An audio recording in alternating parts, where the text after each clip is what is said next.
छत्रपती शिवाजी महाराज की जय। आज आदरणीय व्यासपीठ आमचे मार्गदर्शक सोलापूर जिल्ह्याचे पालकमंत्री चंद्रकांतजी दादा पाटील, व्यासपीठावर उपस्थित असलेले सर्व पक्षाचे पदाधिकारी, सर्व पक्षाचे आमदार, महिला आघाडीचे पदाधिकारी आणि समोर बसलेले सोलापूर जिल्ह्यातील आमच्या महायुतीतील 14 घटक पक्ष आहोत आपण. आता समोर गेले माहित नाही, पण आम्ही आज धाराशिवला बघितलं 14 घटक पक्षाचे सर्व कार्यकर्ते, शेतकरी बंधू, पत्रकार बंधू, इलेक्ट्रॉनिक मीडिया, प्रिंट मीडिया आणि आज केंद्राच्या निर्णयाप्रमाणे महाराष्ट्रामध्ये आदेशित केल्याप्रमाणे आपण एक महामेळावा, महायुतीचा महामेळावा समन्वय म्हणून आपण एकत्र येतोय, विचाराचं मंथन करण्यासाठी एकत्र येतोय, मनोमिलन होण्यासाठी एकत्र येतोय. याच्या मागची भूमिका शासनाची काय आहे हे थोडक्यात करतो. मला माझ्या पुढचे पुण्यातले 2 कार्यक्रम आहेत, दक्षिण पुण्यामध्ये आणि पूर्व पुण्यामध्ये. त्याच्यासाठी आमच्या या कार्यक्रमाचे अध्यक्ष आपले पालकमंत्री चंद्रकांत दादा पाटील यांची मान्यता घेऊन त्यांच्या संमतीने मी सांगितले की 2 शब्द मी बोलून मी पुढं मार्गक्रमण करतो. या मेळावा आपला उद्देश काय?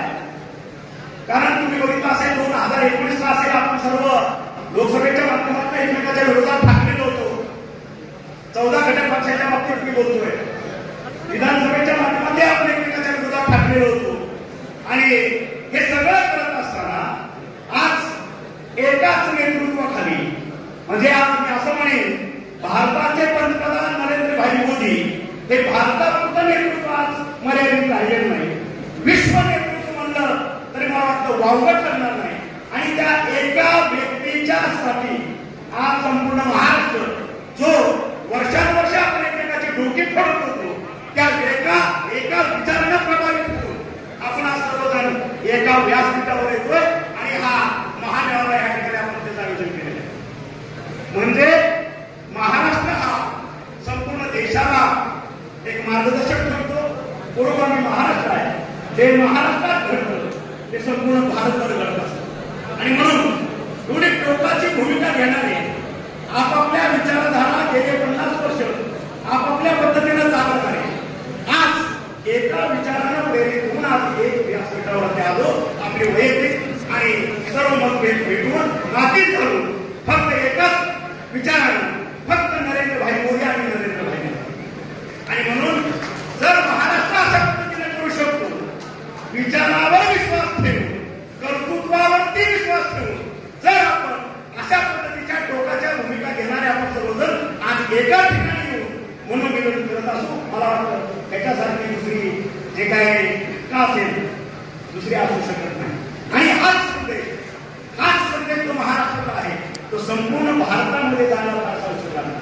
कारण महाराष्ट्रात अजून असे कित्येक नेते, साधू संत ज्यांनी दिशा संपूर्ण जगाला दिली, संपूर्ण भारताला दिली आहे. त्याच्यामुळे हा विचार आपण एकत्र करून आज एकच नेतृत्व आपण मान्य केलेलं आहे की येत्या लोकसभेला विचारांचा जर सोनं उठायचं असेल फक्त नरेंद्र भाई मोदी. आणि त्यांनी तुम्ही बघितलं असेल 2014चं विचारांचं सोनं केले आपल्याला सुरुवात केला. मला पंतप्रधान म्हणू नका, मी तुमचा सेवक आहे, सेवक पंतप्रधान इथून सुरुवात केली.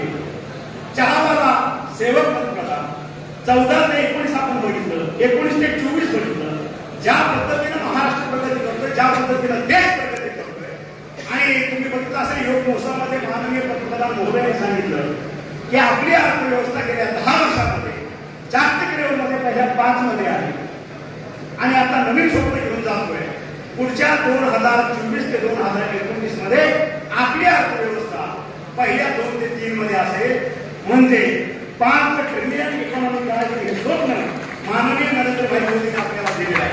आणि आमचे लाडके नेते माननीय एकनाथभाई शिंदे, आमचे लाडके उपमुख्यमंत्री देवेंद्रभाई फडणवीस आणि आता नव्यानं आमच्या सहभागी झालेले अजितदादा यांनी त्याला सकारात्मक प्रतिसाद देऊन आमची अर्थव्यवस्था महाराष्ट्राची ही जवळपास 1 ट्रिलियन लेनचा असेल असं घोषित केलेलं आहे.